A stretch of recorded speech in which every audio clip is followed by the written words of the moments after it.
નમસ્કાર, મહામંથન સાથે હું છું વૈભવી। રાજ્યમાં સાયબર ફ્રોડના કિસ્સાઓમાં આપણે જોઈ રહ્યા છે દિન પ્રતિદિન વધારો થઈ રહ્યો છે અને એક અંદાજ પ્રમાણે સાયબર ફ્રોડના કિસ્સાઓમાં 900%નો ઉછાળો આવ્યો છે, જેના લીધે સાયબર ક્રાઇમના કામમાં ભારણમાં પણ અત્યારે વધારો થયો છે અને હવે આ ભારણની આડમાં સાયબર ક્રાઇમ કોઈ માહિતી ન આપે તો એ કેવી રીતે ચાલે? ગુજરાત રાજ્ય માહિતી આયોગે પોતાના ચુકાદામાં ગંભીર અવલોકન કરતા કહ્યું કે રાજ્યના રોજબરોજ હજારો નાગરિકો સાથે સાયબર ફ્રોડ થઈ રહ્યા છે। સાયબર ફ્રોડના વધતા ગુનાથી સામાન્ય માણસની મહામૂલી બચતના નાણાં તેમના બેંક એકાઉન્ટમાંથી ઉપડી જતા હોય છે અને આવા સંજોગોમાં જે વ્યક્તિ ભોગ બનનાર છે તે સાયબર સેલના 1903 નંબર પર ફરિયાદ કરતો હોય છે। જોકે ફરિયાદ કર્યા પછી તેને તે માહિતી જાણવામાં ઉત્સુકતા હોય કે તેના રૂપિયા તેને ક્યારે પાછા મળશે, ક્યારે રૂપિયા પાછા આવશે, અથવા તો એ જાણવામાં રસ હોય છે કે તેના કેસમાં સાયબર ક્રાઇમે શું કાર્યવાહી કરી। જ્યારે ફરિયાદીને પોતાના કેસમાં કાર્યવાહીની માહિતી ન મળે ત્યારે તે થાકે છે અને અંતે માહિતીનું બ્રહ્માસ્ત્ર એટલે કે આરટીઆઈ દ્વારા માહિતી માંગે છે, પરંતુ ગુપ્તતાની આડમાં સાયબર ક્રાઇમ ફરિયાદીને આરટીઆઈ દ્વારા માહિતી આપવામાં બંધાયેલ નથી। જ્યારે કોઈ વ્યક્તિને પોતાના કેસમાં શું કાર્યવાહી થઈ તે ખબર જ ન પડે ત્યારે તે વ્યક્તિ જાય તો ક્યાં જાય? આવા કિસ્સાઓનું અવલોકન કરીને માહિતી કમિશનરે સાયબર ક્રાઇમને આપેલી છૂટમાંથી મુક્તિને પાછી ખેંચવાની વાત કરી છે। જો સાયબર ક્રાઇમ આરટીઆઈ દ્વારા માહિતી ન આપે ત્યારે વ્યક્તિ પાસે શું રસ્તો છે? જો સરકાર સૌને આવી સ્વતંત્રતા આપે તો તેનો ગેરલાભ ઉઠાવવાની શક્યતા કેટલી છે? માહિતી નહીં મળવાથી નાણાં ગુમાવનારને જે મુશ્કેલી થાય છે અને જે હતાશા તે અનુભવે છે તેનો ઉકેલ શું છે? સાયબર ગુનાખોરી વધી રહી છે અને તેના ભારણના નામે પોલીસ એજન્સીઓ સ્વચ્છંદ બન્યાની વાતમાં હકીકત શું છે? આ તમામ સવાલોના જવાબ મેળવીશું આજે મહામંથનમાં।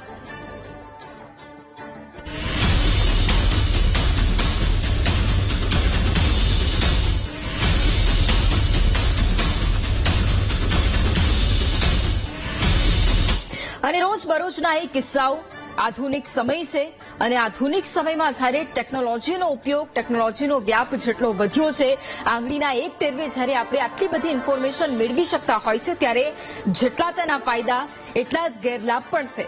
અને સાયબર ફ્રોડના કિસ્સાઓ જ્યારે સતત વધતા હોય અને જ્યારે કોઈ વ્યક્તિ તેની ફરિયાદ કરવા માટે જાય એ અપેક્ષા સાથે જાય કે જ્યારે તેની સાથે આ પ્રકારનું કંઈ ફ્રોડ થયું છે ત્યારે તેને પરિણામ મળશે અને એ પરિણામ પોઝિટિવ હશે, પરંતુ એ વ્યક્તિને જ્યારે કોઈ માહિતી ન મળે ત્યારે એ વ્યક્તિ હતાશ થાય એ સ્વાભાવિક છે। અને ઘણી વખત આવી પરિસ્થિતિ આપણે આજુબાજુ જોતા હોઈએ છીએ। આપણા પરિવારમાંથી કદાચ કેટલાક લોકો હશે, આપણા મિત્ર વર્તુળમાં કદાચ કેટલાય લોકો એવા હશે, ઘણી ખરી વખત આપણે પોતે પણ એના શિકાર બની જતા હોઈએ છીએ। કેટલી બાબતો એવી કે જેમાં વ્યક્તિને ખ્યાલ નથી હોતો કે હવે તેને શું કરવું, કારણ કે એ નોલેજ હોવું જરૂરી છે, એના વિશે જાણકારી હોવી જરૂરી છે, જે કદાચ એક સામાન્ય વ્યક્તિમાં ન પણ હોય અને જેના કારણે એ વ્યક્તિને ન સમજ પડે કે આપણે આગળ શું કરી શકીએ છીએ। એક વ્યક્તિ જ્યારે આરટીઆઈ કરે અને તે માહિતી માંગે કે જો કદાચ આવી પરિસ્થિતિ થઈ છે, એના મનમાં ઉત્સુકતા હોય કે જો એ આમાં ફસાયો છે તો તેને માહિતી કેવી રીતે મળશે, અને જો તેને માહિતી મળવાની અપેક્ષા હોય અને એ અપેક્ષાના આધારે જ્યારે આરટીઆઈ કરતો હોય અને એને એ માહિતી ન મળે ત્યારે સ્વાભાવિક છે કે એ અપેક્ષાઓ પર તો પાણી ફરી વળતું હોય, પરંતુ તેની સાથે સાથે એ જવાબોની જે આશા રાખીને વ્યક્તિ બેઠો હોય તે પણ એ અંધકારમાં જતા રહે, કારણ કે અલ્ટિમેટલી એ લાખોની મૂડી જે વ્યક્તિ મહેનત કરીને એ ભેગી કરતો હોય છે અને એક જ ઝટકામાં જ્યારે બધું જતું રહે પરંતુ જવાબ તેને ન મળે ત્યારે સવાલ ઉભા થાય અને જવાબ જ્યારે ન મળતો હોય ત્યારે ચર્ચા કરવી પણ એટલી જરૂરી બની જાય છે। અને આવા કિસ્સાઓ જ્યારે સતત બનતા હોય છે ત્યારે એની અંદર શું કરવું જોઈએ એ આજે ટેકનિકલી પણ આપણે સમજવાનો પ્રયાસ કરીશું। લોકો જ્યારે આવી સિચ્યુએશનમાં આવતા હોય છે, આવી પરિસ્થિતિની અંદર લોકો જ્યારે ફસાઈ જાય છે ત્યારે એ પરિસ્થિતિમાંથી કેવી રીતે બહાર નીકળી શકાય અને એ પરિસ્થિતિ જ્યારે સામે આવતી હોય ત્યારે સૌથી પહેલા શું કરવું જોઈએ અને હવે પછી શું ફેરફાર આવશે, હવે પછી લોકોને શું ફાયદો થશે। જે વ્યક્તિઓ કદાચ આશા ગુમાવીને બેઠા હોય કે કદાચ એમણે આટલા રૂપિયા ગુમાવી દીધા છે પણ કદાચ એની જાણકારી જ તેમને નથી મળવાની, તો હવે પછી શું પરિવર્તન આવશે એ પણ હવે આપણે આજે સમજવાની કરવાના છીએ અને એની સાથે સાથે ટેકનિકલની સાથે સાથે અમુક બેસિક બાબતો કે જે આજના સમયમાં લોકોએ જાણવી પણ જરૂરી છે એ પણ આપણે સમજીશું અને ચર્ચા પણ કરીશું. આપણી સાથે ગેસ્ટ પણ જોડાશે થોડી વાર બાદ, તેમની સાથે પણ આપણે ચર્ચા કરીશું. પરંતુ આધુનિક જમાનામાં આધુનિક સમસ્યાઓ છે તો તેનું આધુનિક નિરાકરણ પણ લાવવું એટલું જ જરૂરી બન્યું છે. એટલા જ માટે ચર્ચાની શરૂઆત કરવી છે. આપણી સાથે અત્યારે ગેસ્ટ પણ જોડાયેલા છે. આપણી સાથે સાયબર એક્સપર્ટ મયુરભાઈ ભૂસાવડકર જોડાયા છે. મયુરભાઈ, સ્વાગત છે આપનું મહામંથનમાં. આપણી સાથે નિવૃત્ત પોલીસ અધિકારી આરસી પટેલ સાહેબ પણ જોડાયા છે. પટેલ સાહેબ, આપનું પણ સ્વાગત છે મહામંથનમાં.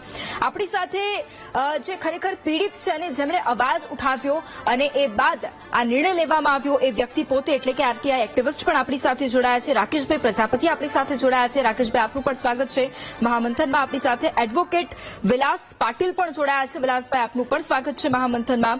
અને અન્ય એક વ્યક્તિ કે જે સાયબર ફ્રોડનો શિકાર બન્યા છે, પીડિત વ્યક્તિ છે, દિનેશભાઈ બોરસે, તેઓ પણ આપણી સાથે જોડાયા છે મહામંથનમાં. દિનેશભાઈ, આપનું પણ સ્વાગત છે. સૌથી પહેલા આ ચર્ચાની શરૂઆત એક એવા વ્યક્તિ સાથે જ કરવી છે કે જેમણે પોતે ફરિયાદ કરી અને ખરેખર એમનો જે અધિકાર છે માહિતી મેળવવાનો, જો કંઈક ખોટું થયું છે તો એ વ્યક્તિ એવું વિચારે છે કે મને એની માહિતી મળવી જોઈએ અને એમણે રજૂઆત કરી અને ત્યારબાદ આનો નિવેડો આવ્યો. એટલે આપણે સૌથી પહેલા એમને જ સવાલ કરીશું. રાકેશભાઈ, સૌથી પહેલા તો આખી પરિસ્થિતિ આપની પાસેથી મારે જાણવી છે, કારણ કે આપ પોતે સાયબર ફ્રોડનો શિકાર બન્યા. કઈ રીતે આપે અરજી કરી હતી અને બાદમાં શું થયું અને કઈ રીતે આરટીઆઈ માટેની આપે માંગ કરી, પરંતુ પરિણામ શું આવ્યું? નમસ્કાર.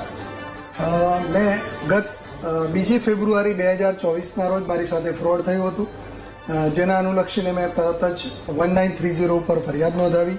ફરિયાદ નોંધાવ્યા પછી 3 મહિના સુધી મને કોઈ અપડેટ મળ્યું નહીં, જેના કારણે મેં 2 થી 3 વાર અપડેટ માટે બીજા પણ લેટર્સ લખ્યા છે, રિમાઇન્ડર્સ. તેમ છતાં કોઈ જવાબ ન મળતા છેવટે આરટીઆઈના હથિયારનો ઉપયોગ કરી મેં તારીખ 2/7/2024ના રોજ નામદાર પોલીસ અધિકારી શ્રી સાયબર ક્રાઇમ સેલને મેં મારી આરટીઆઈની અરજી આપી, જેના અનુસંધાને મને માત્ર એક જ કાગળ મળ્યો અને એ પણ અધિનિયમ હતો, એક પ્રકારનો એમનો જે મેમોરેન્ડમ છે એ પ્રકારનો એક લેટર મને મળ્યો કે ભાઈ આપને આ માહિતી મળવાપાત્ર નથી. જેમાં તારીખનો ઉલ્લેખ કરું તો હું 25/10/2005નો ગુજરાત રાજ્ય ગૃહ વિભાગનો એક ગેઝેટ છે એ મને રજૂ કર્યો એમણે કે ભાઈ આરટીઆઈ હેઠળ તમને આ માહિતી મળવાપાત્ર નથી. મેં જે માહિતી માંગી છે એમાં માત્ર 3 જ મુદ્દા છે. પહેલું, મેં જે અરજી કરી છે એ અનુસંધાને આપશ્રીએ જો આરટીઆઈની અંતર્ગત ફરિયાદ નોંધી હોય જો મારી, તો એની એફઆઈઆરની મને એક કોપી આપો. બીજા નંબરનો મુદ્દો મારો હતો કે ભાઈ આપે મારી આ ફરિયાદને અનુસંધાને શું શું પત્રાચાર કર્યો છે એની વિગતો મને આપો. અને ત્રીજા નંબરે મેં માગી છે કે ભાઈ મારી જે આ ફરિયાદ છે એ તમને મળ્યા પછી એ અંગે આપે શું કોઈ કાર્યવાહી કરી છે, ક્યાંય કામગીરી કે તપાસ હાથ ધરાઈ છે કે કોઈ પગલાં લેવામાં આવ્યા છે કે કેમ. આ 3 જ મુદ્દાની મેં માહિતી માંગી છે, પણ મને આજ દિન સુધી માહિતી મળવા પામી નથી. જો કે નામદાર ગુજરાત માહિતી આયોગનો હું આભારી છું કે જેમણે મારી ફરિયાદને સાંભળી. જો કે એમાં પણ 2 વાર પુનઃ સુનાવણી હાથ ધરવામાં આવી. મેં વારંવાર વિનંતી કરી નામદાર કમિશનરશ્રીને કે સાહેબ આમાં થોડોક હજુ ઊંડો વિચાર કરી અને જો યોગ્ય નિર્ણય લેવામાં આવે તો ઘણા લોકોને આનો ફાયદો મળી શકે એમ છે. મારી સાથે તો ફ્રોડ થયું છે, પણ અન્ય ગુજરાતમાં પણ આપ જુઓ છો કે રોજબરોજ કેટલા બધા કિસ્સામાં હોય છે. તો એ માટે થઈને મેં નામદાર કોર્ટને વિનંતી કરી અને મારી વિનંતીનો સ્વીકાર કરી અને એમણે ખૂબ ગણી શકાય સારો એવો ચુકાદો આપ્યો છે, જેને હું આવકારું છું અને એ અનુકરણીય છે. આભાર. બિલકુલ. રાકેશભાઈ, આપે જે અત્યારે વાત કરી, આપે એ માંગ કરી, ઇન શોર્ટ જે આપના માટે જાણવું જરૂરી હતું એ જ વિશે આપે વાત કરી. ઇન બિટવીન આટલા સમયગાળાની અંદર કેટલી વખત ધક્કા ખાવા પડ્યા, એ પરિસ્થિતિ શું રહી, એ પણ થોડું આપની પાસેથી સમજવું છે. બરાબર છે. હવે હું જો કે સમાજસેવી પણ છું અને આવી કોઈ પણ માહિતી હોય ત્યારે સ્વાભાવિક છે કે આપણા પૈસા ગયા હોય એટલે આપણને ચિંતા રહે. મેં ટેલિફોનિક પણ ઘણી બધી ચર્ચાઓ કરી છે, પણ ટેલિફોનમાં એક જ જવાબ મળે કે સાહેબ તમારી અરજી પેન્ડિંગમાં છે, હજુ કામગીરી ચાલુ છે. અને મારી બહુ મોટી રકમ છે, લગભગ 4.5 લાખ રૂપિયા જેવી રકમ છે. હવે સ્વાભાવિક છે કે આટલી રકમ ફસાય અને માણસને ઊંઘ પણ ન આવે, અને એ માટે મેં 2 થી 3 મેઇલ પણ કર્યા છે, રિમાઇન્ડર પણ કર્યા છે, પણ કોઈ જાતનો કોઈ પ્રકારનો રિપ્લાય એમાં મને મળ્યો નથી. ઓકે રાકેશભાઈ, આપની પાસે અન્ય લોકો પણ જોડાયા હોય, કારણ કે આપ આરટીઆઈ એક્ટિવિસ્ટ પણ છો, એટલે લોકોને જાગૃત કરવાના પણ આપે પ્રયાસ સ્વાભાવિક રીતે કર્યા જ હશે. એટલે અન્ય લોકો પણ આપની સાથે જોડાયા હોય કે જે પોતે અથવા એમના પરિવારમાંથી કોઈ ભોગ બન્યું હોય, મિત્ર વર્તુળમાંથી સાયબર ફ્રોડનો શિકાર બન્યું હોય, એવા પણ લોકો આપની સાથે જોડાયા સમયગાળાની અંદર, અને એમની શું માંગ રહી એના વિશે થોડું જણાવશો? જી ચોક્કસ. બેન, અમે આખા ગુજરાત રાજ્યમાં એક્ટિવિસ્ટનું એક ગ્રુપ પણ ચાલે છે, જેમાં અમે લગભગ 7 થી 8 અલગ અલગ પ્રકારના ગ્રુપ ચલાવીએ છીએ. એમાં પણ અમારે દરરોજની આ ચર્ચા ચાલતી હોય છે અને દરેકે જે કંઈ ફરિયાદો કરી હોય વગેરેની માહિતી અમે મૂકતા હોઈએ છીએ. કેટલાકના માર્ગદર્શન ક્યાંક અમને જરૂરી હોય તે અમે માગતા હોઈએ છીએ. અમે ગાંધીનગર જિલ્લાનું પણ એક ગ્રુપ ચલાવીએ છીએ. એમાં પણ અમારે આવા 7 થી 8 એવા મિત્રો છે કે જેની અમને વારંવાર આવી મદદ મળતી રહે છે. અને અમે આ રીતે લગભગ મારી જેમ બીજા 7 અમે જુદી જુદી આરટીઆઈ પણ કરી છે, જેનો જવાબ પણ આ જ રીતે અમને મળેલો છે. અને હવે આશા છે કે નામદાર ગુજરાત માહિતી કમિશનર શ્રીના આ આદેશ બાદ અમને ન્યાય મળશે. બિલકુલ. આપણી સાથે દિનેશભાઈ પણ જોડાયેલા છે અને તેઓ પોતે પણ સાયબર ફ્રોડનો શિકાર બન્યા છે, એટલે એમની પાસેથી પણ જાણીશું. દિનેશભાઈ, આપની સાથે શું બન્યું હતું? આપે પણ કેટલી વખત રજૂઆત કરી હતી? આખી પરિસ્થિતિ શું આપની પાસેથી મારે એ જાણવું છે. હેલો, દિનેશ બોરસે વાત કરું છું. જી દિનેશભાઈ. 19/3 દિવસે મારી હેલો જી દિનેશભાઈ, અવાજ આવી રહ્યો? હેલો, આપનો અવાજ આવી રહ્યો? હા, મારી બેન સાથે 19/3 દિવસે મારી બેનના મોબાઈલમાંથી ફ્રોડ થયેલો હતો. એની ફરિયાદ તાત્કાલિક 15 મિનિટ પછી સાયબરમાં કરેલી હતી. બરાબર. ત્યાંથી આખા ડોક્યુમેન્ટ અમે ઓનલાઈન સબમિટ કરી દીધેલા. બીજા દિવસે લોકલી પોલીસ સ્ટેશનમાં જઈને આપણને એફઆઈઆર માટે ગયેલા હતા, પણ એ લોકો તાત્કાલ ધોરણે એફઆઈઆર નહીં લીધી. અરજીનું એ લોકો અમને સજેસ્ટ કર્યું. અરજી અમે આપી છે ડિંડોલી પોલીસ સ્ટેશનમાં. પછી અરજી આપ્યા પછી અમે 7 દિવસ પછી પાછો પૂછવા ગયા કે અમારો અરજીનો કઈ જવાબ આવ્યું યા કઈ એફઆઈઆરમાં કઈ તમે કરો છો. એમાં અમને યોગ્ય જવાબ ત્યાંથી આપવામાં આવ્યો નથી. એના પછી સાયબર સેલમાં ફોન કરીએ ત્યાં તો બિઝી ફોન આવે ના, ત્યાંથી અમને અપડેટ મળ્યું. અત્યારે મિનિમમ 3 મંથ થઈ ગયા. 3 મહિનામાં અમને કોઈ રિપ્લાય કોઈ જગાથી મળ્યું નથી. બરાબર. અને મારી સિસ્ટરના ખાતામાં એક તો એ નોકરી કરે 7,000 સેલરીથી, એ ₹1,00,000 ભેગા કરીને મૂક્યા હતા. હવે ₹1,00,000 એક જ ઝટકે એના અકાઉન્ટમાંથી ચાલ્યા ગયા. અને એવી રાતના 7 વાગ્યાના આસપાસ અમે તાત્કાલિક અડધો કલાકની અંદર આખી પ્રોસેસ બી કરી દીધેલી.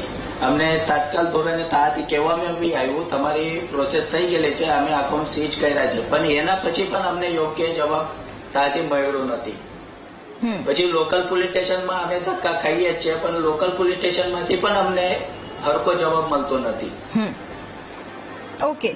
હવે એની આગળ શું કરીએ એ ખબર જ પડતી નથી. હા, આરસી સાહેબ, અહીંયા આખી વાત સાંભળી અને કઈ રીતે સાયબર ફ્રોડનું જ્યારે લોકો શિકાર બને છે અને ફરિયાદ કરવા માટે જાય, ફરિયાદ બાદ એ અપેક્ષાઓ હોય કે તેમને જવાબ મળશે અને એમના જે નાણાં જે એમણે ગુમાવ્યા છે એમને પરત મળશે, પરંતુ એના પહેલા એક ધક્કા ખાવાનો વારો આપે અને પછી એમની જાણકારી છે એ મળવાપાત્ર હોય એ ન મળે. એટલે અહીંયા ઘણા બધા સવાલો પણ ઉભા થાય અને તેની સાથે સાથે એક વિશ્વાસ જે એ પોલીસની કામગીરી ઉપર પણ હોય, કેમ કે હમણાં જ જે રીતે દિનેશભાઈએ પણ જણાવ્યું કે વારંવાર જઈને થાકી જઈએ પણ એ જવાબ ન મળે.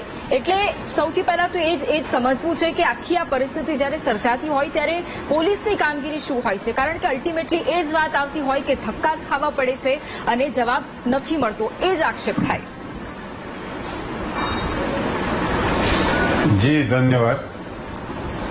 હવે આ એક સામાન્ય રીતે જનતાની ફરિયાદ છે અને સાચી ફરિયાદ છે કે સાયબર ક્રાઇમનો ફ્રોડ થાય એ પછી તરત જ જેનો ફ્રોડ થઈ ગયો છે એ માણસ તો એટલો ત્વરિત પોલીસ સ્ટેશને પહોંચતો હોય છે, એટલી મદદ માટે પહોંચતો હોય છે, પણ ત્યાં એટલી ત્વરાથી કામ કરવામાં આવતું નથી. હવે ખબર નથી મને પડતી કે ઘણા વર્ષોથી સામાન્ય રીતે કોઈ પણ ક્રાઇમ બને એ ક્રાઇમ અંગેની ફરિયાદ લેવાનો બદલે અરજી લેવાનો રિવાજ ચાલુ થઈ ગયો છે. સરકારને પણ કયા હેતુથી આ પદ્ધતિ ચલાવી રાખી છે તંત્રની અંદર પણ આ પદ્ધતિ ચાલે છે કે લોકલ પોલીસ સ્ટેશનમાં જાઓ એટલે સાયબર ક્રાઇમનું અલગ યુનિટ છે, માટે એ લોકો ફક્ત અરજી લે છે અને પછી પાર્ટીને એમ કહે છે કે તમે જાઓ, તમને જાણ કરીશું અને તમારા ઉપર સાયબર ક્રાઇમમાંથી ફોન આવશે. આ એક યોગ્ય પદ્ધતિ તો નથી જ.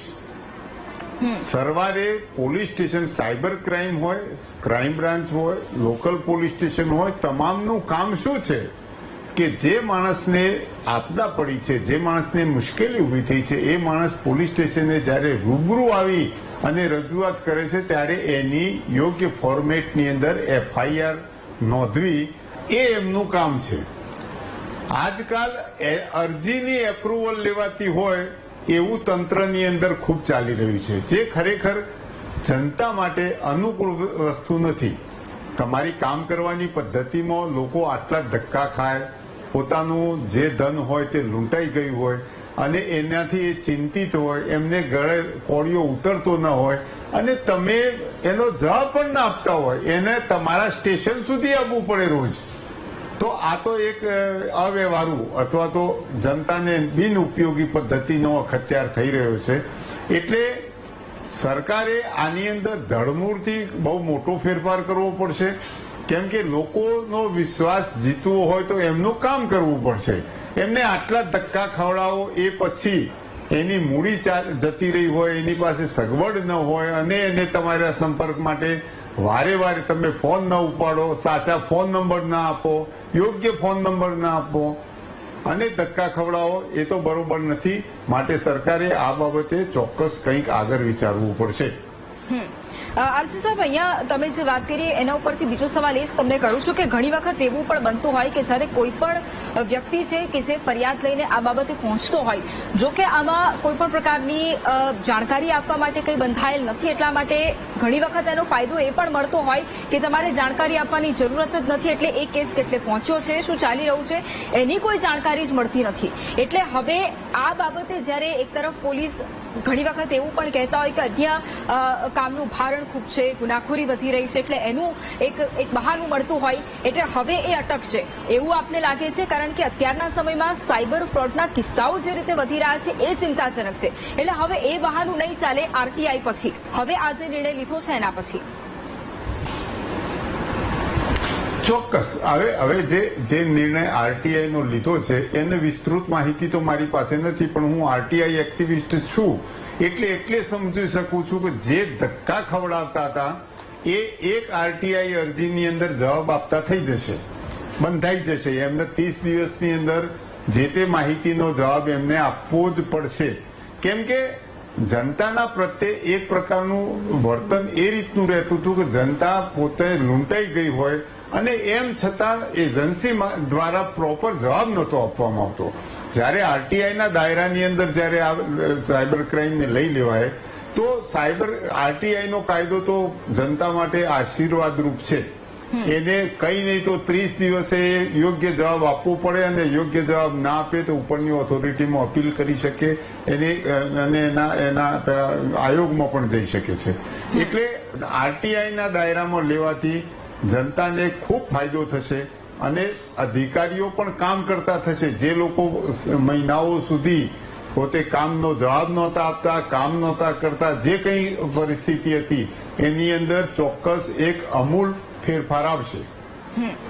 ઓકે વિલાસભાઈ, સવાલ આપને, કારણ કે હવે જે આ નિર્ણય છે અને હવે લોકોને જાણકારી RTI થકી મળી શકશે, એટલે આપની પાસેથી હવે એ થોડું સમજવું છે ડિટેલમાં કે ન્યાયિક પ્રક્રિયા કેવી રીતે થશે?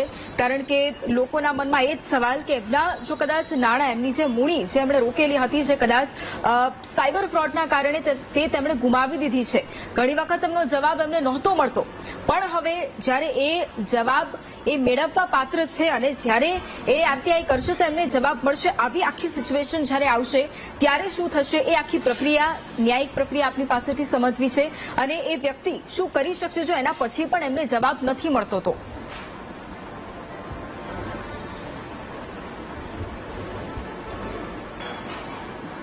વિલાસભાઈ, આપને અવાજ આવી રહ્યો છે? હવે આપણે જોઈ રહ્યા છે. હા જી. આમાં આપણે જોઈ રહ્યા છે કે આખા દેશની અંદરમાં સાયબર ફ્રોડના અસંખ્ય ગુનાઓ બની રહ્યા છે અને અત્યારે જે ટેકનોલોજીનો ઉપયોગ કરીને એનો મિસયુઝ કરવામાં આવી રહ્યો છે. એમાં સૌથી મહત્વની બાબત છે કે જે પ્રજા, જે ભોળી પ્રજા હોય છે અને એમની સાથે જ્યારે આ સાયબર ફ્રોડ કરનાર વ્યક્તિઓ છે કે જ્યારે એમને કોલ થકી કે જુદી જુદી લિંક થકી અલગ અલગ એ લોકોએ બધી સિસ્ટમ ગોઠવેલી છે, એના થકી એ લોકો ઓનલાઈન ફ્રોડ કરતા હોય છે. પરંતુ એ ફ્રોડ થયા પછી જે પૈસા એકાઉન્ટોમાં ટ્રાન્સફર થાય છે એ એકાઉન્ટોની અંદરનું જે આખી સિન્ડિકેટ ચાલી રહી છે તેમાં પણ પોલીસ ઘણી વખત તપાસ કરે છે અને એ લોકોને બાદબાકી કરે છે અને એના કારણે પણ આવા અસંખ્ય વ્યક્તિઓ બચી જાય છે અને મોટા માછલાઓને છોડી દેવામાં આવે છે અને નાના વ્યક્તિઓનો આમાં આ થાય છે. ખરી હકીકતમાં જ્યારે મૂળ ફરિયાદી ફરિયાદ કરવા જાય છે તો આપણે આ ગુજરાતમાં અત્યારે હાલમાં જોઈ રહ્યા છે કે અરજી પ્રથા એક ચાલુ થઈ ગઈ છે ક્રાઇમ રેટ ઓછો બતાવવા માટે. ખરેખર એનાથી શું થાય છે કે ડીલે એફઆઈઆર થાય.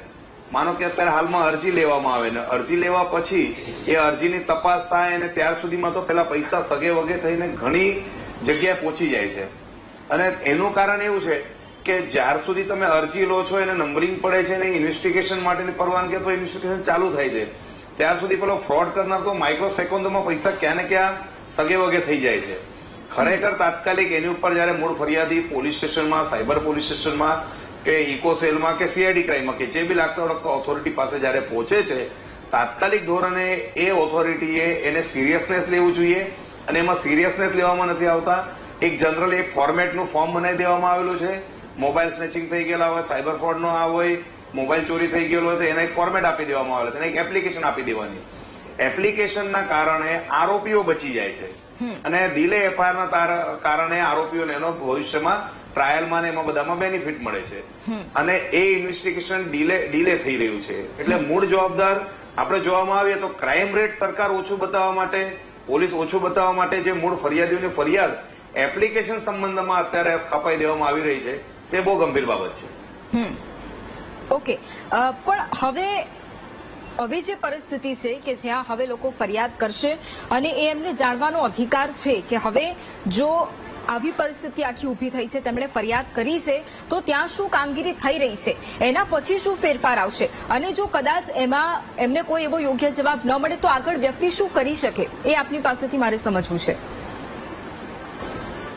આપણે જે આ આરટીઆઈ નો કાયદો છે, જાહેર માહિતી અધિનિયમ 2005 અને સુધારો 2012 જે અસ્તિત્વમાં આવ્યો એનાથી ગરીબ પ્રજા, જે પ્રજા જાણવા માંગતી હોય કે એની મૂળ ફરિયાદનું સ્ટેટસ શું છે, એની જોડે શું ફ્રોડ થયો છે, એના ડોક્યુમેન્ટ્સનો શું મિસયુઝ થયો છે, કે જે બી કંઈ આપણે ઘણા બધા સ્કેમ ને કૌભાંડો આરટીઆઈના દાયરાથી બહાર આવ્યા છે. પરંતુ cyber crime police station, eco police station, DCB crime police station, એક સરકારે એવું ક્રાઇટેરિયા બનાવેલો કે આ પોલીસ સ્ટેશનમાં મૂળ કમ્પ્લેનર જે હશે એ કમ્પ્લેનરની જે બી કમ્પ્લેન હશે એની ઇન્વેસ્ટિગેશન જે કરવામાં આવશે એની કોઈ પણ માહિતી ફરિયાદીને મળતી નથી. જ્યારે બીજા પોલીસ સ્ટેશનોની અંદરમાં માનો કે ફરિયાદી એપ્લિકેશન આપે તો એની માહિતી મળી શકે છે અને ફરિયાદ થાય તો એની ચાર્જશીટ નામદાર કોર્ટમાંથી મળી શકે છે.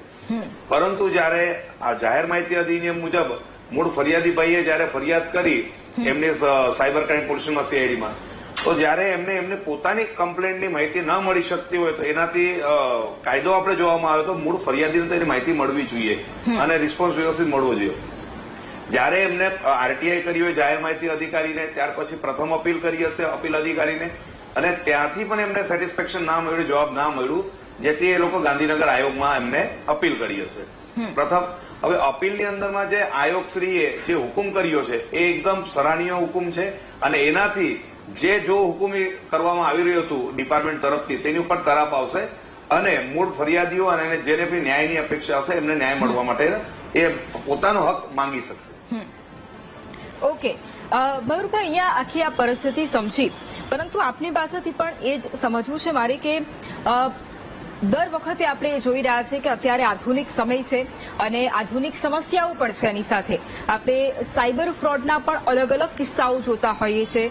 ડિજિટલ અરેસ્ટની વાત હોય કે પછી લોકોને લોભામણી, લાલચ આપવાની વાત હોય, એમાં પણ હવે અલગ અલગ ભાગ આપણે જોઈએ છીએ. એટલે લોકો ઘણી વખત ખૂબ કન્ફ્યુઝ થતા હોય છે, અસમંજસમાં હોય છે કે આપણે કઈ રીતે ફરિયાદ કરી શકીએ.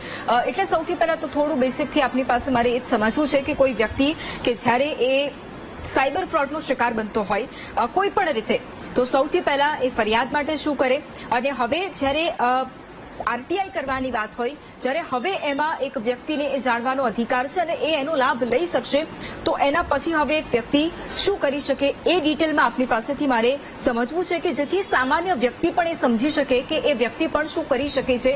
એ વ્યક્તિ પાસે જો એ અધિકાર છે કે જ્યારે એણે કોઈ વસ્તુ ગુમાવી છે અને એના નાણાં ગુમાવ્યા છે તો એને કઈ રીતે તેનું સ્ટેટસ શું છે એ જાણી શકે. એટલે થોડું ડિટેલમાં આપની પાસેથી સમજવું છે. જી નમસ્કાર.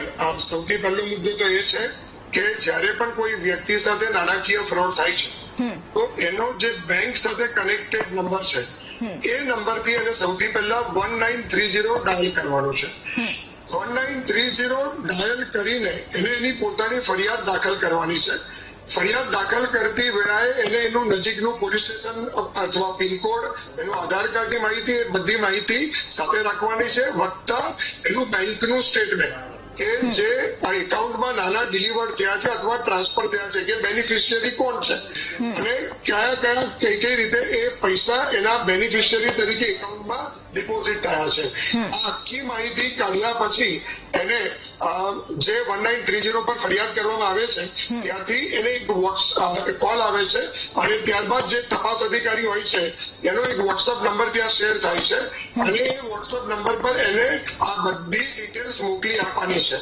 અને જેવું એ વ્યક્તિ મોકલી આપે એની આ તપાસ અધિકારી પાસે એ સત્તા છે કે ત્વરિત જે તે બેંકમાં રૂપિયા ડિપોઝિટ થયા છે તેનો સંપર્ક કરીને એ રૂપિયાને તાત્કાલિક ફ્રીઝ કરે. અને જયારે અમાઉન્ટ ફ્રીઝ થતી હોય છે તો તરત જે ફરિયાદી હોય છે તેના મોબાઈલ ઉપર મેસેજ પણ આવતો હોય છે કે આ અમાઉન્ટ પુટ ઓન હોલ્ડ અને તમે આ ફરિયાદને ક્લેમ કરવા માટે તમારા નજીકના પોલીસ સ્ટેશનમાં સંપર્ક સાધો. હવે જો પૈસા હોલ્ડ નથી થયા કે ફરિયાદ કન્ટિન્યુમાં છે તો પણ જયારે 1930 પર ડાયલ કર્યા પછી જયારે એકનોલેજમેન્ટ નંબર આવી જાય છે વ્યક્તિ પાસે ત્યારે એને એની ફરિયાદ નજીકના પોલીસ સ્ટેશનમાં ટ્રાન્સફર કરવામાં આવે છે કે નજીકના સાયબર ક્રાઇમ પોલીસ સ્ટેશનમાં ટ્રાન્સફર કરવામાં આવે છે અને ત્યાં તપાસ અધિકારીનો મોબાઈલ નંબર હોય છે અને એ વ્યક્તિને કાં તો સાયબર ક્રાઇમ પોલીસ સ્ટેશનમાંથી કાં તો પોલીસ સ્ટેશનમાંથી કોલ આવી જાય છે અથવા એ વ્યક્તિ એના કામકાજના જે સમય છે તેની અંદર એ વ્યક્તિ એ તપાસ અધિકારીનો સંપર્ક સાધી શકે છે અને આગળની પ્રક્રિયા એનું કમ્પ્લેનનું સ્ટેટસ શું છે, રૂપિયા બ્લોક થયા છે કે નહીં અને શું છે એ માહિતી એ પોતે ત્યાંથી મેળવી શકે છે. તો મેડમ આ આખી આ સ્ટાન્ડર્ડ ઓફ પ્રોસિજર છે કે જે કોઈની પણ સાથે ફ્રોડ થાય છે તો એ પોતે આને પાલન કરી શકે છે. મારા એક્સપિરિયન્સમાં અત્યારે હું તમને એક પ્રિન્સિપાલ છે નરેન્દ્રભાઈ કરીને અને એમનો પોતાનો જો તમને કેસ કહું કે એમના સંબંધીના મોબાઈલ પરથી વોટ્સઅપ પરથી એમની પાસે પૈસા માંગવામાં આવ્યા. ખરેખર એમનું પોતાના સંબંધીનું જ જે વોટ્સઅપ હતું એ હેક હતું અને આ રૂપિયા સાયબર અપરાધીએ લીધા. જેવું ખ્યાલ આવ્યો તાત્કાલિક મેં એમને 1930 પર ફરિયાદ નોંધાવી 15 જ મિનિટમાં અને સદભાગ્ય એવી વાત હતી કે સાયબર અપરાધીના અકાઉન્ટમાં રૂપિયા પડ્યા હતા અને અડધી જ કલાકની અંદર આમના મોબાઈલ પર નરેન્દ્રભાઈના મોબાઈલ પર મેસેજ આવ્યો કે 18,000 રૂપિયા જે એમની અમાઉન્ટ છે તે હોલ્ડ પર છે.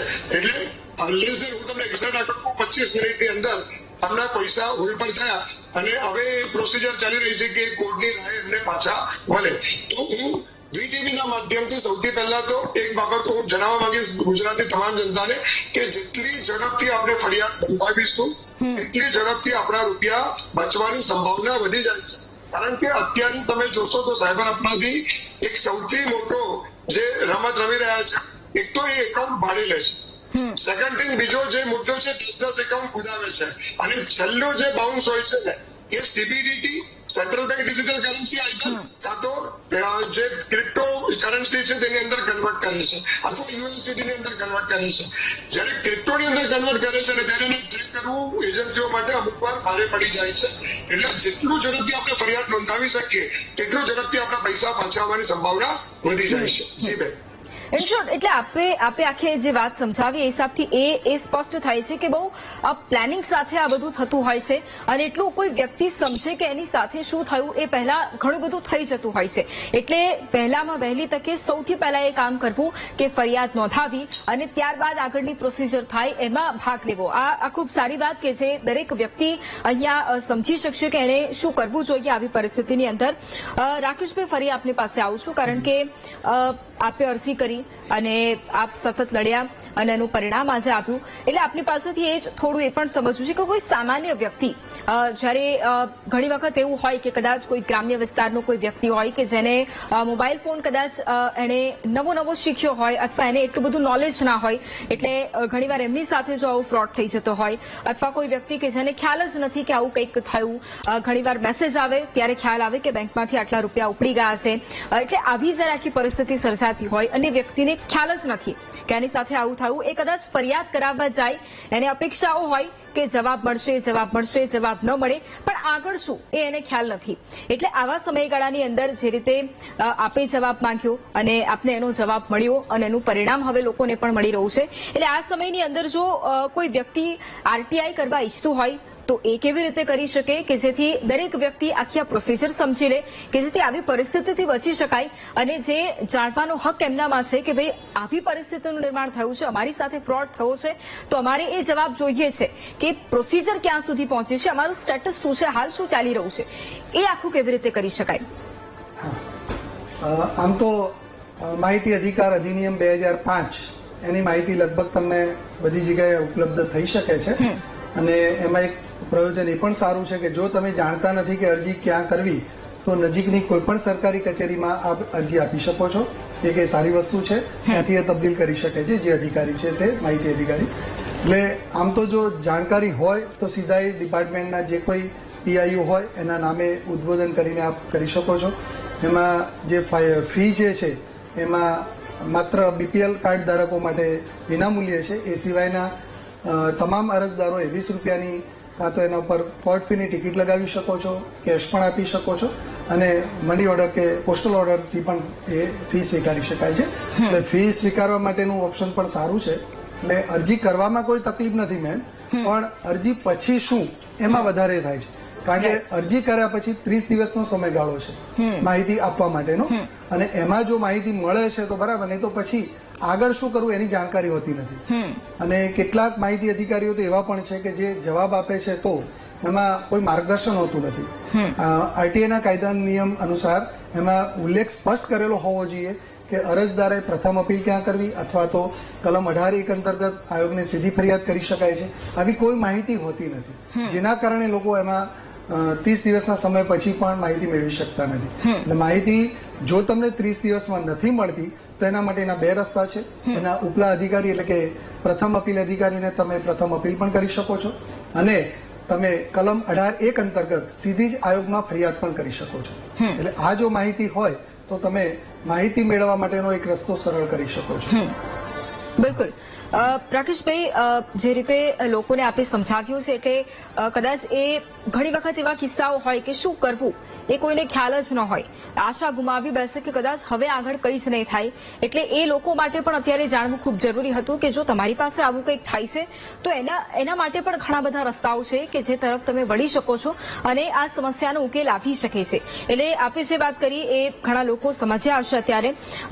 વિલાસભાઈ, આપને પણ એક સવાલ કે જે રીતે અત્યારે રાકેશભાઈએ પણ જણાવ્યું અને એમણે એ પણ જણાવ્યું કે કઈ રીતે હવે આગળ ફરિયાદ થઈ શકે, થોડું આપની પાસેથી બેસિકમાં મારે એ પણ સમજવું છે કે લોકો એ વાત સમજે કે સાયબર ફ્રોડ જ્યારે થતા હોય છે ત્યારે એની પાછળ ખરેખર જે આખી પરિસ્થિતિ હોય, કઈ કઈ કલમો લાગતી હોય છે, લો શું હોય છે તેની પાછળનો, કે જેથી થોડું લોકોને ક્લેરિટી મળે કે જો આરટીઆઈ કરવાની વાત આવે તો એ પછી પણ એના પહેલા એમણે શું ફરિયાદ નોંધાવી, એમને એ વાતનો ખ્યાલ હોય, એમની સાથે શું થયું છે, તો એની પાછળ આ બાબત હશે. એટલે થોડું એના વિશે સમજવું છે આપની પાસેથી.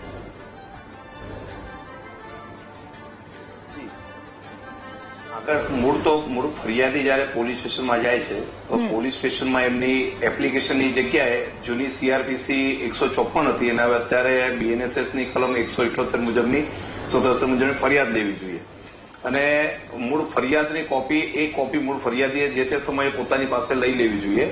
અને એ ફરિયાદની અંદરમાં જે બેંક એકાઉન્ટમાંથી કે જે રીતના એમની સાથે ફ્રોડ થયેલો હોય તે તમામ હકીકત લખી દેવી જોઈએ.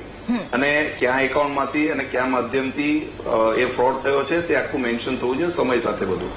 મૂળ બીજું એવું છે કે જયારે આ સાયબર ફ્રોડ થાય છે અને તાત્કાલિક જો પોલીસ એનામાં એક્શન લે છે અને જે એકાઉન્ટમાં આગળ આ પૈસા ટ્રાન્સફર થયેલા હોય તો એને સીઝ કરી દેવામાં આવે છે કે તાત્કાલિક ફ્રીઝ કરી દે પોલીસ એમને મેલ કરીને બેંક ઓથોરિટીને કહે છે. તો એ ફરી એ પૈસા મેળવવા માટે જે કમ્પ્લેનર હોય છે, ફરિયાદી હોય છે, એ નામદાર કોર્ટમાંથી પણ અરજી કરીને એ મુદ્દામાલ તરીકે એમના જે પૈસા હોય છે ફરી પરત મેળવી શકે છે. કેમ કે એક વખત કોઈ પણ એક વસ્તુ જે છે કે જયારે એની મુદ્દામાલ પાવતી ફટતી હોય અથવા તો જયારે પોલીસ તરફથી એને સીઝિંગ પ્રક્રિયા કરવામાં આવતી હોય અને ગુનો દાખલ હોય તો એને નામદાર કોર્ટમાંથી પણ પરવાનગી મેળવીને એનું અરજી કરીને પૈસા પાછા મેળવી શકે છે. અત્યારે હાલમાં એક આખું સિન્ડિકેટ એવું ચાલી રહ્યું છે કે જયારે આ ફ્રોડના પૈસા હોય છે, માનો કે એક્ઝામ્પલ તરીકે કોઈનો ₹1,00,000નો ફ્રોડ થયેલો હોય તો તાત્કાલિક ધોરણે ફરિયાદ ના કરવામાં આવે ને એક્શન ના લેવામાં આવે તો એ 25-50 એકાઉન્ટોમાં આગળ જતા રહે છે.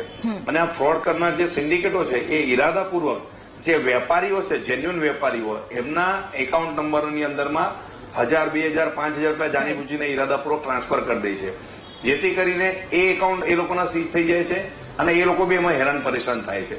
જેમકે એ લોકોને જે વેપારી હોય એમને આ ફ્રોડ વ્યક્તિઓ સાથે કઈ લેવું દેવું ના હોય, એ જાણતા પણ નથી કે અમારા એકાઉન્ટમાં પૈસા કેમ આવી ગયા.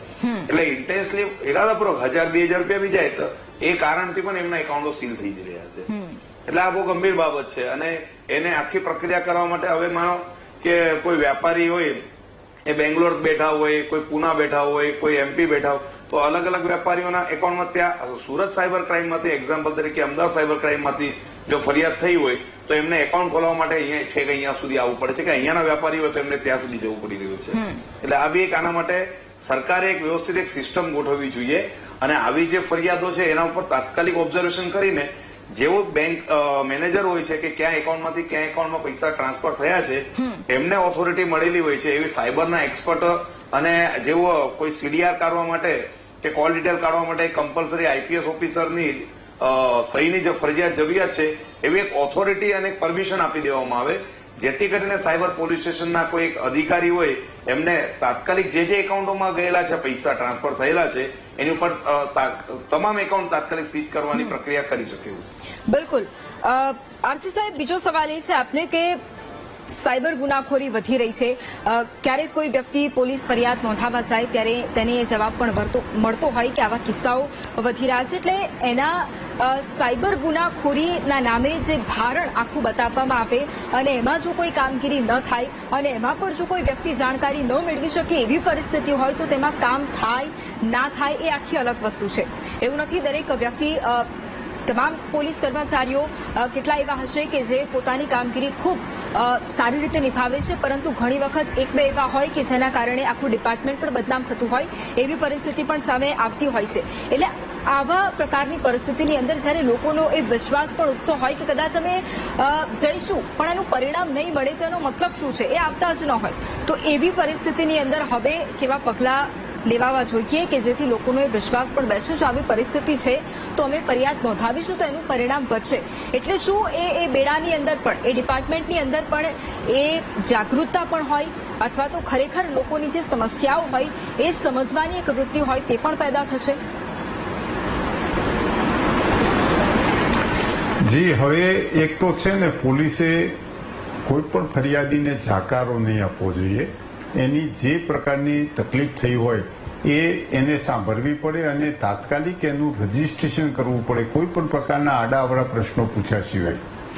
રહી વાત એવી કે ઘણા બધા પોલીસ કર્મચારીઓ, અગાઉના વક્તાએ જે વાત કરી કે બેંકમાં વેપારીએ કંઈક એની સાથે ભૂતકાળમાં ટ્રાન્ઝેક્શન કર્યું હોય, એ ટ્રાન્ઝેક્શન આધારે એનું ખાતું ફ્રીઝ થઈ જાય, પછી પોલીસ જ મોટા તોડ કરે છે ખાતું અનફ્રીઝ કરવા માટે.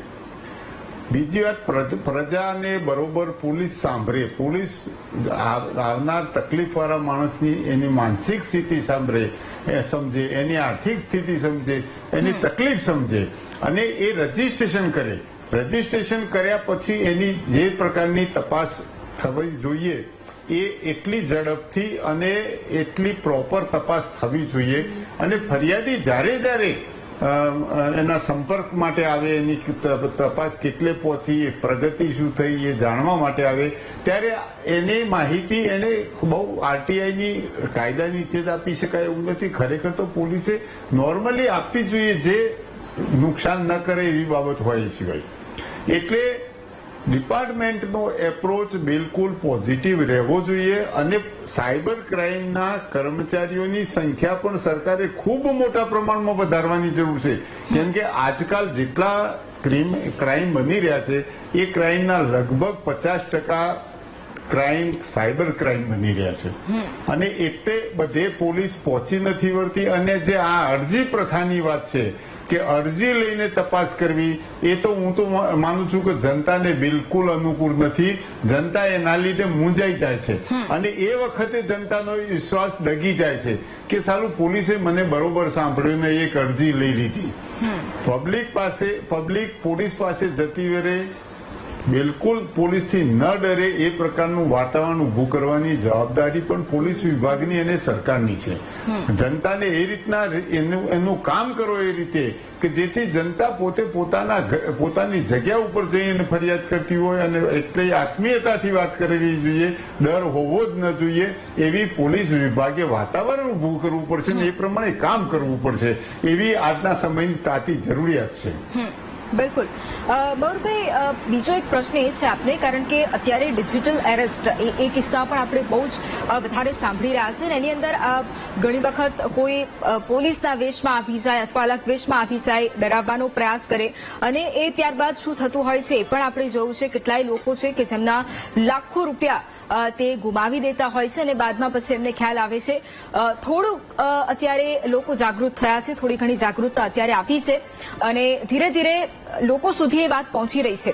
પરંતુ એ પહેલા આપની પાસેથી મારે એ પણ જાણવું છે કે ઘણી વખત જ્યારે આવી પરિસ્થિતિનું નિર્માણ થતું હોય અને એમાં એ વ્યક્તિઓને એવું કહેવામાં આવતું હોય અથવા તો જે સાયબર ફ્રોડ જેમની સાથે થઈ રહ્યું હોય એ વ્યક્તિઓને એવું કહેવામાં આવતું હોય કે ભાઈ લોકલ જે પોલીસ છે, બેંક છે, એમનું પણ આની અંદર ઇન્વોલ્વમેન્ટ છે એટલે લોકો ડરી જતા હોય એટલે ફરિયાદ જ ન કરશો એ પણ એક માનસિકતા લોકોમાં વિકસાવવામાં આવતી હોય.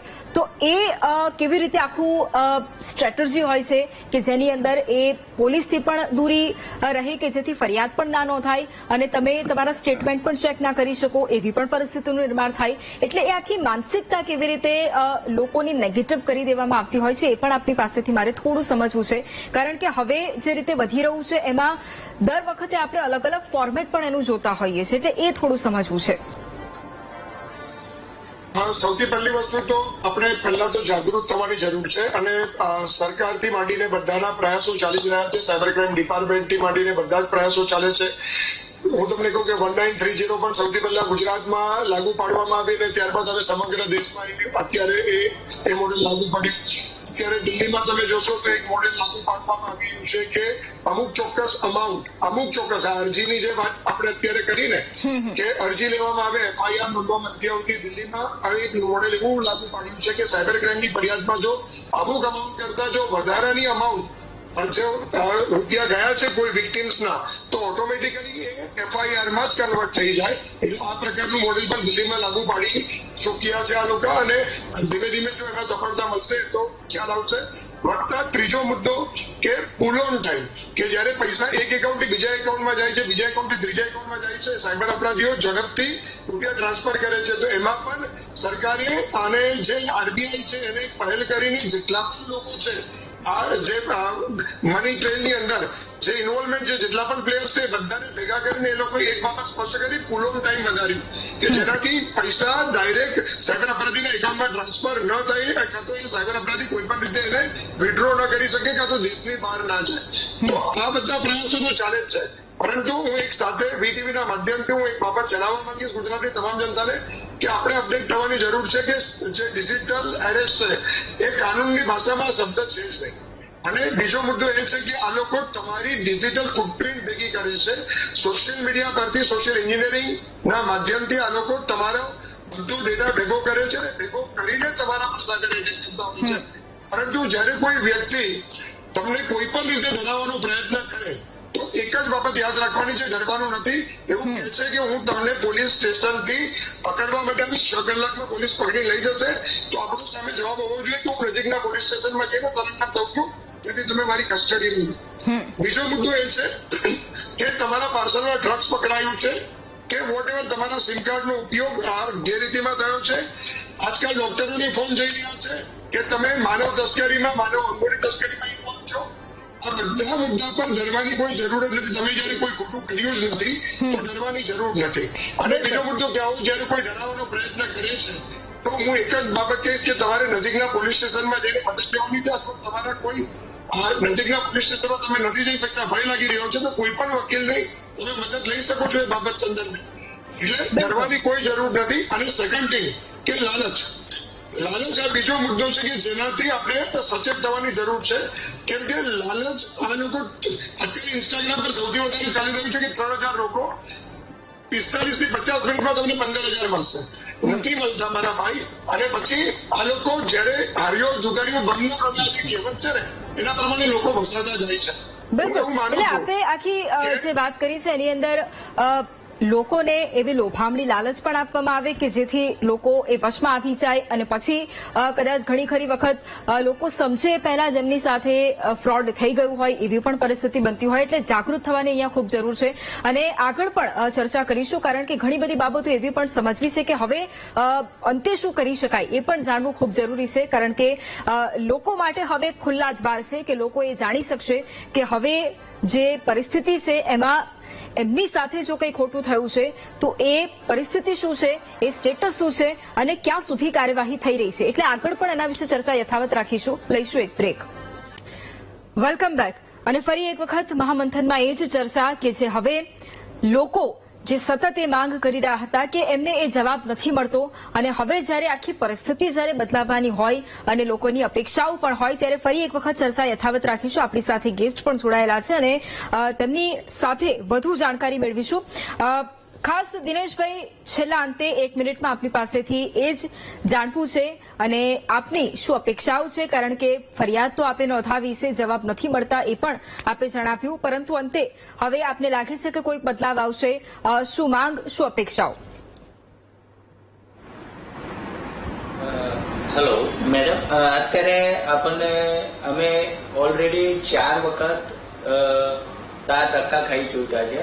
લાસ્ટમાં અમારું એવું થયેલું કે હવે છોડો, પૈસા તો ગયા જ છે, પણ એ જવાબ સાંભળીને એટલા પરેશાન થઈ ગયેલા આ વસ્તુમાં કે અત્યારે અમે એ જ આશા રાખીએ કે અમારી સાથે અસંખ્ય લોકો આજે થતું હોય પણ લોકોને આવી તકલીફ નહીં થવી જોઈએ અને સરકાર તરફથી યા પોલીસ સ્ટેશન તરફથી યા સાયબર તરફથી યોગ્ય સહકાર મળે એ હું અપેક્ષા રાખું છું.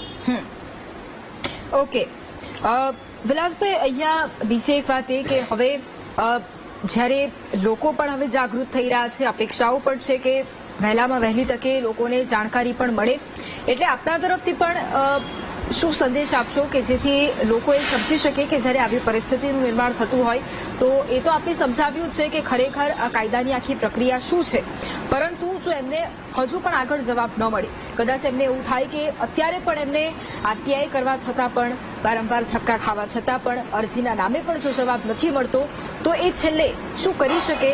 એમની પાસે એક રસ્તો શું છે કે જેથી એ નિરાશ ન થાય પરંતુ એ આગળનું વિચારે કે અમારી પાસે આ રસ્તો છે અને અમે એ રસ્તા તરફ આગળ વધીએ? આમાં મૂળ ફરિયાદીઓએ કોઈ પણ દિવસે નારાજ થવાની જરૂરત નથી, નર્વસ થવાની જરૂરત ના હોય. પોલીસ સ્ટેશનમાં ગયા પછી ફરિયાદની કોપી મને, મારી ફરિયાદની એફઆઈઆરની કોપી મને આપવી પડશે અને મારી ફરિયાદ જ લેવામાં આવે એવી જીદ મૂળ ફરિયાદી જે તે સમયે જ કરવી જોઈએ.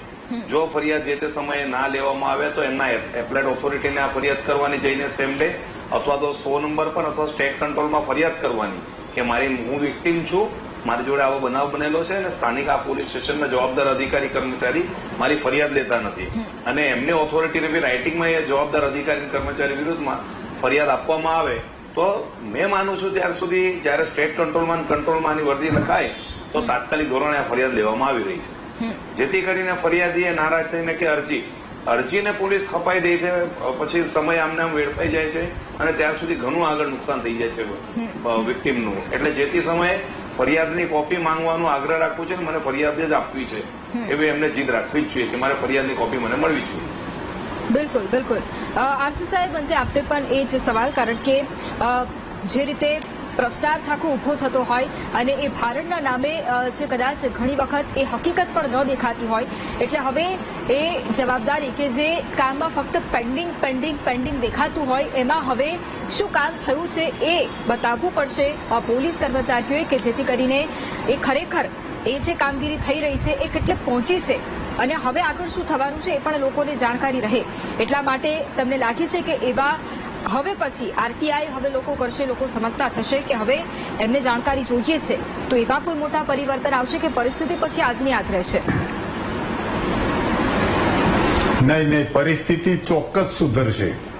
આરટીઆઈ નો કાયદો એટલો તાકાતવર છે કે જ્યારે એક અરજી લેવાયા પછી અથવા તો એની એફઆઈઆર થયા પછી જ્યારે પણ ફરિયાદી અથવા ભોગ બનનારને એમ લાગે કે મારા કામની અંદર શું થઈ રહ્યું છે એ માંગવાનો એનો અધિકાર છે અને અધિકારી એ માહિતી આપવા 30 દિવસમાં વધુમાં વધુ આપવા બંધાયેલો છે. હું જરૂર કહું છું કે આરટીઆઈ ની અરજીઓ તમે તારે બિલકુલ ફ્રીલી કરજો. તમારો હક છે, તમારા પોતાના કામની માહિતી માંગવાની છે. એમાં અધિકારી કોઈ ઉપકાર કરવાનો નથી અને અધિકારીએ કોઈ પણ જેટલું પણ કામ થયું હોય, એ પ્રગતિ જે પણ થઈ હોય, જે માહિતી માંગી હોય એ એની પાસે હોય એટલે એને આપવી જ પડશે અને અધિકારીઓ પણ સમયસર કામ કરતા થશે. જે ઠાગાઠૈયા પણ કરતા હશે એ એમને ખબર છે કે થોડો સમયમાં જ આની અંદર પ્રોગ્રેસ રિપોર્ટ બાબતે પૂછવામાં આવશે, ફલાણાનું નિવેદન થયું કે કેમ, ફલાણું બેંકનું સ્ટેટમેન્ટ મળવા વિનંતી છે. આવી બધી બાબતો આવશે તો ઘેર બેઠા માહિતી તમને ઘરે પહોંચી જશે અને જનતાને ખૂબ ઉપયોગી થશે. હું તો કહું છું કે એક પ્રકારના આરટીઆઈ થકી આશીર્વાદ મળશે. ઓકે મયુરભાઈ, હવે લોકો એ સમજ્યા, આજે એ જાણકારી આપવાનો પણ પ્રયાસ કર્યો આપના માધ્યમથી કે હવે લોકો જ્યારે ફરિયાદ નોંધાવવાની વાત હોય અને ઘણી વખત લોકોના મનમાં એ ડર હોય કે આપણે ફરિયાદ કરીએ કે ન કરીએ, શું થશે, પરિણામ શું આવશે, અને હવે જ્યારે એક સ્ટેપ એના તરફ આગળ વધી જ રહ્યું છે કે લોકોને ખરેખર જે થઈ રહ્યું છે એની જાણકારી એમને મળી શકે એવી પરિસ્થિતિ છે. એટલે હવે આ સમયગાળાની અંદર આપ એઝ અ સાયબર એક્સપર્ટ લોકોને શું સલાહ આપશો અંતે? હું એટલું જ કહીશ કે સાયબર ક્રાઇમ પર જો વિજય પ્રાપ્ત કરવો હશે ને તો અવેર થવું જરૂરી છે. અવેર થવા માટે તમારે સાયબર દોસ્તના તમામ હેન્ડલ્સ છે સોશિયલ મીડિયા, એને ફોલો કરો જે I4C દ્વારા બનેલા છે. તમારા સ્ટેટ અને તમારા શહેરના જે સાયબર ક્રાઇમ પોલીસ સ્ટેશન છે તેના હેન્ડલ અને સાયબર અવેરનેસમાં એમની જે પોસ્ટ આવતી હોય તેનું સતત પાલન થવું જરૂરી છે. આપણે પણ અપડેટ બનીએ, આપણા સમાજમાં બધાને પણ અપડેટ બનાવીએ તો જ સાયબર ક્રાઇમ સામે આપણે વિજય પ્રાપ્ત કરી શકીશું. આ હાલના સમયમાં જોશો તો સિરિયલના માધ્યમથી પણ અને ઇવન તો કે કોલરના માધ્યમથી પણ લોકોને અવગત કરવાનો કાર્યક્રમ ચાલી રહ્યો છે. એટલે જેટલું અવેરનેસ હશે તેટલું અવેરનેસનું કાર્ય કરવું અત્યંત જરૂરી છે. હું તમને કહીશ VTVના માધ્યમથી છેલ્લી 2 લાઈન કે ડર લાલચ થી આપણે ઉપર નીકળીશું ને લચીલાપણાથી દૂર રહીશું. અને હું એટલું જ કહીશ, ન ડરેંગે, ન ઝુકેંગે, ન લાલચ में फंसेंगे. अगर कोई भी साइबर अपराधी हम पे हावी होना चाहे तो हम उसके अगेंस्ट में फरियाद करेंगे. બિલકુલ. રાકેશભાઈ, 30 સેકન્ડમાં છેલ્લા શું અપેક્ષા, કારણ કે આપે જે પ્રમાણે એક સ્ટેપ ઉઠાવ્યું એનું પરિણામ આજે આવ્યું, 30 સેકન્ડમાં શું અપેક્ષા આવે? હવે આમ તો આયોગનો ખૂબ સુંદર નિર્ણય છે, મેં આવકાર્યો છે અને બીજા મિત્રોને પણ, આરસી પટેલ સાહેબને અમે પણ આરટીઆઈ સાથે સંકળાયેલા છીએ એટલે સાહેબને પણ ખ્યાલ જ છે કે અમે ઘણી બધી લડતના અંતે અમે એક સફળતા મળી છે. પણ હું મયુરભાઈને પણ એક કહીશ કે મયુરભાઈ, આપ કહો છો કે ભાઈ જાગૃત રહીએ, પણ ઓટીપી વગર પણ જ્યાં પૈસા જતા રહેતા હોય ત્યાં બિચારા જે અભણ લોકો છે એ લોકો શું કરશે એ પણ એક પ્રશ્ન છે.